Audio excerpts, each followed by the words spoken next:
Steve Bannon confirmed that was what the meeting was about when they emerged last night. We got an explainer here. Here's the current structure of U.S. corporate taxes. And all you tax experts out there, I understand this is an oversimplification, but worldwide profits, multiply it by 0.35, that's our 35% tax rate. Those are the taxes for a corporation. Under the House GOP plan, this is the House plan, not necessarily the Trump plan, here's the plan. Domestic revenues minus domestic costs, new tax rate of only 20%. Those are your taxes. Stare at this for 1 second. Two things you should note immediately.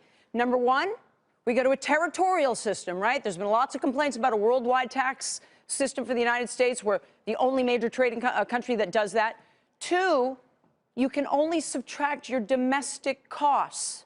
This is why retailers don't like this, right? Because nearly everything they buy is from overseas, so they can't deduct it.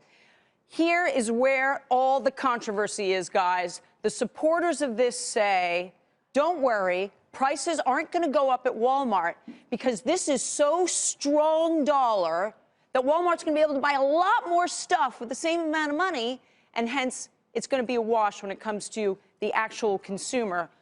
But a lot of people out there, a lot of CEOs say, okay, we're going to trust the economists. We shouldn't have for the last several years. So that's where the doubt is. Yeah, Michelle, the other big question here is not just retailers, but companies that have basically created a global supply chain, and these are creating tax incentives that would basically have them upended. Yeah, oh, absolutely, for sure. But the response that you will get from supporters of this argue that what it does is it makes it more similar to what other countries do. All our major trading partners, they have a very different tax system, right? They do a VAT tax, they do a sales tax. But what's important to know, Mike, is that the minute Germany exports something or a Mexican company exports something, all of those taxes that they've paid, they get a rebate. And so therefore, all of those countries implicitly subsidize exports, whereas we don't. So that's why they're trying to do this, to even that out. Right. And of course, Michelle, this is a key, as you say, as are other parts of this House Ways and Means blueprint. We should point that out. This is what we're all talking about because this is the only thing out there right now. Right. This is not Trump. This is the House. This is not Trump. This is the House, where by law they have to come up with this. And then we'll get to the Senate at some point and we'll see where Trump ends up. Although it does appear, based on his tweets, and we may find out more tomorrow at the press conference, that he's certainly on board with this, given he's mentioned this border tax any number of times. Right. He used to use the word tariff, right? Now we see border tax. So there's been a change in the verbiage.